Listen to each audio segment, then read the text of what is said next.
Iran की राजधानी Tehran और तेहरान की सड़कों पर इजराइल का जनाजा घसीटा जा रहा है।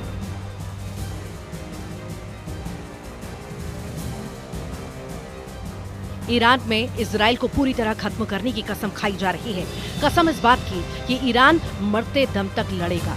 इसीलिए ईरान की बहुत ही खतरनाक सिविल डिफेंस फोर्स एक्टिव कर दी गई है। ईरान के सुलेमानी नंबर 2 ने तेहरान ने इस फोर्स को उतार कर बता दिया है कि खामेनेई अब इजराइल और अमेरिका को दूसरा मौका नहीं देंगे। अब कौन है ईरान का सुलेमानी नंबर 2? उसकी पूरी डिटेल जानने से पहले देखिए तेहरान से अमेरिका और इजराइल को डराने वाले वीडियो कितने खतरनाक हैं।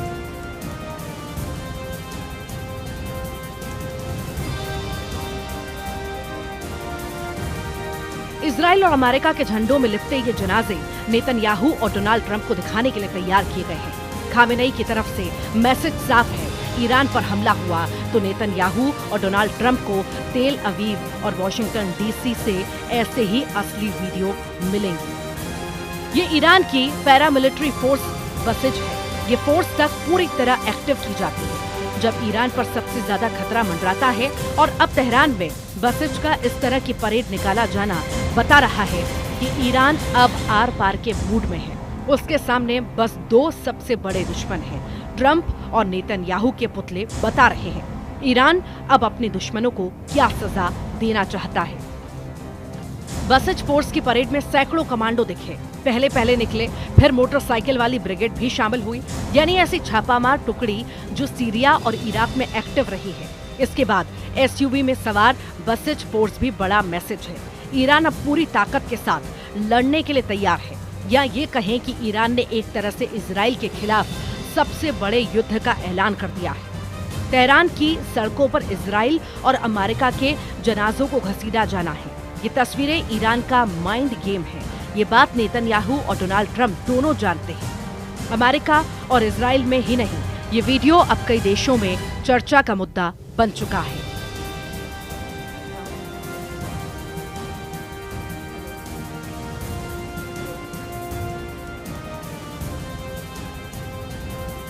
ईरान का मीडिया में तो छप ही रहा है कैसे इजराइल को चैलेंज किया जा रहा है। इजराइल की मीडिया में बताया गया कि हजारों लड़ाके ईरान की सड़कों पर लॉन्च किए जा चुके हैं। फ्रांस की मीडिया में देखिए, ईरान की बसिज फोर्स में महिलाओं की AK-47 के साथ तस्वीर जारी की गई। वहीं चीन की मीडिया भी बता रही है कि ईरान में बसिज फोर्स को एक्टिव कर दिया गया है।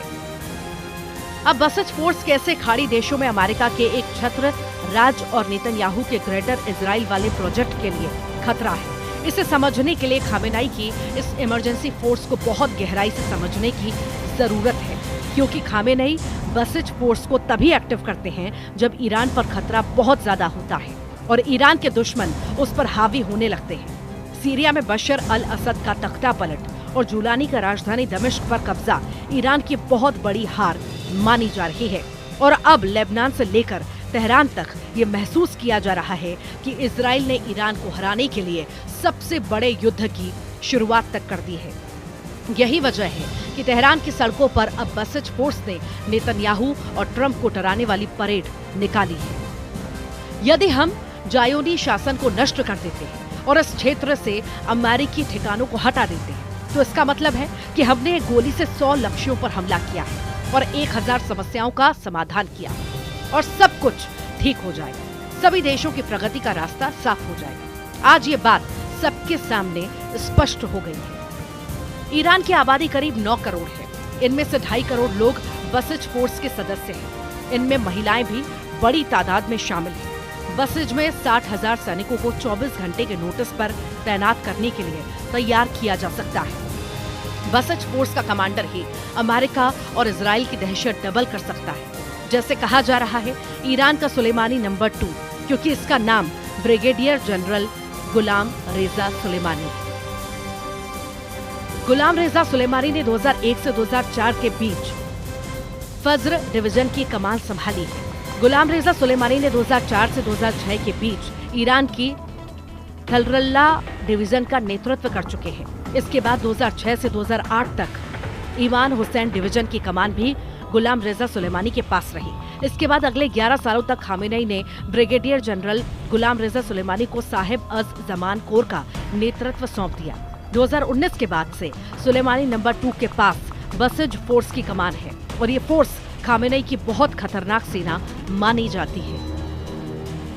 जब गाजा में लगातार इजराइल की बमबारी चल रही है और 46,000 से ज्यादा फिलिस्तीनियों की मौत हो चुकी है, तब नेतन्याहू पर सबसे बड़ा दबाव बनाने वाली ताकत ईरान को ही माना जा रहा है। लेकिन सीरिया पर जुलानी के कब्जे ने ईरान की रणनीति को बहुत बड़ा नुकसान पहुंचाया है और हिजबुल्लाह की सप्लाई लाइन कटने के बाद ईरान बहुत ज्यादा बेचैन है। इसीलिए अब बसिज फोर्स के कमांडर बोल रहे हैं कि इजराइल को हराना अब बहुत जरूरी है। तेहरान में निकली ये परेड बता रही है कि ईरान का सुलेमानी नंबर 2 एक्टिव हो चुका है। सुलेमानी नंबर 2 एक्टिव तेहरान में जिस तरह से अमेरिका और इजराइल के जनाजे बनाकर घसीटे गए, वो साबित करता है कि ईरान में सुलेमानी नंबर 2 की बसिज फोर्स एक्टिव हो चुकी है। बसिज फोर्स एक्टिव तेहरान की सड़कों से लेकर ईरान में सत्ता के गलियारों में इस वक्त मूड बहुत खतरनाक है। ये माना जा रहा है कि ईरान इस वक्त पैनिक मोड में है। इस पैनिक की वजह से इजराइल और अमेरिका से आने वाली खबरें हैं। पैनिक यानी घबराहट, खलबली, बेचैनी, जो ईरान में बड़ा तहलका मचा सकती है, क्योंकि सुलेमानी नंबर 2 यानी ब्रिगेडियर जनरल गुलाम रेजा सुलेमानी को ऑर्डर देने वाली अली खामेनेई सुपर एक्टिव हो चुके हैं। दोनों का इस तरह सक्रिय हो जाना बताता है कि ईरान इस वक्त बहुत बेचैन है। इसमें कोई शक नहीं, ये 2 वीडियो इसका सबूत है। एक तरफ तेहरान में इजराइल का जनाजा निकाला जा रहा है, तो दूसरी तरफ ईरान दिखा रहा है कि अगर उसके परमाणु अड्डों पर वार किया गया तो वो कैसे जवाब देगा। इसके लिए ईरान ने नतांज न्यूक्लियर अड्डे के पास अपनी एयर डिफेंस वाली ताकत दिखाई है। ईरान के खिलाफ लगातार रिपोर्ट आ रही है कि अमेरिका और इजराइल 20 जनवरी से पहले ही बड़ी स्ट्राइक कर सकता है। इजराइल और अमेरिका मिलकर ईरान के परमाणु अड्डों को टारगेट कर सकते हैं। इसमें बड़ा टारगेट बन सकता है ईरान का नतांज न्यूक्लियर प्लांट। नतांज को बचाने के लिए ईरान ने जो 3 लड़ाके तैनात किए हैं, लॉन्च होते ही ये दुश्मन का जनाजा निकाल देते हैं। ईरान के इन 3 लड़ाकों ने इस वक्त इजराइल के इरादों को अपने टारगेट पर लिया है। अब देखिए, ईरान का खोरदाद एयर डिफेंस सिस्टम ये अपनी मान से निकलता है, उस फ्रंट पर तैनात कर दिया जाता है जहां इजराइल के एयर अटैक का सबसे बड़ा खतरा है। रूस के बुक M2 की नकल खोरदाद 50 से 100 किलोमीटर की रेंज में टारगेट खत्म कर सकता है। इसके बाद ईरान ने दिखाया अपना टोर एयर डिफेंस सिस्टम। रूस से लिया गया यह सिस्टम यूक्रेन में भी एक्टिव है। Range 25 kilometre. हेलीकॉप्टर हो, ड्रोन हो या फिर नीचे उड़ने वाला फाइटर जेट, समझ लीजिए काम तमाम। अब देखिए ईरान का 9-डे एयर डिफेंस सिस्टम। आसमानी टारगेट के इस नए दुश्मन का मतलब है कि 30 किलोमीटर में हर लक्ष्य खल्लास। ईरान ये अपने एयर डिफेंस सिस्टम इसीलिए गुफा से निकाले हैं क्योंकि खामेनेई के कमांडरों ने मैसेज दे दिया है कि अब करो या मरो के हालात है। इसकी वजह से ईरान ने लॉन्च कर दिया है अपना युद्धाभ्यास इक्तिदार, जिसके टारगेट पर है इजराइल और अमेरिका। ईरान के तेवर देखकर अमेरिका और इजराइल दोनों हैरान हैं, लेकिन उनको पहले से उम्मीद रही है कि ईरान खामोश नहीं बैठेगा। यही वजह है कि गाजा, लेबनान और सीरिया के बाद अब क्या ईरान और इजराइल के बीच डायरेक्ट टक्कर होगी और क्या ये परमाणु स्टेज पर पहुंच सकती है? इसको लेकर पश्चिम के मीडिया में पहले भी कई खतरनाक रिपोर्ट छप रही हैं।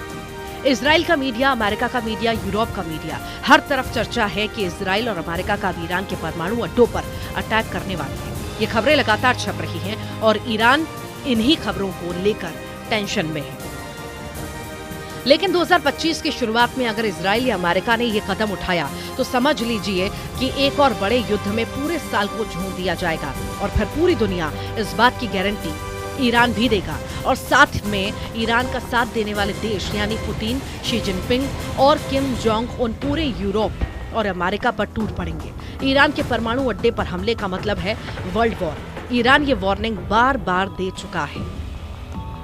तेहरान में निकली बसिज की परेड बता रही है कि ईरान को गंभीरता से लेना होगा, क्योंकि अगर ईरान की चेतावनी को हल्के में लिया गया तो नेतन्याहू और ट्रंप की युद्ध वाली आंकड़ेबाजी बहुत बड़ा ब्लंडर साबित हो सकती है। ईरान का जवाब बहुत बड़ा युद्ध होगा। इसकी वार्निंग ईरान बार बार दे रहा है और दूसरी तरफ नेतन्याहू की एयरफोर्स बता रही है कि वो ऐसा मिशन किसी भी वक्त अंजाम दे सकती है। नेतन्याहू ने भी इससे कभी इनकार नहीं किया।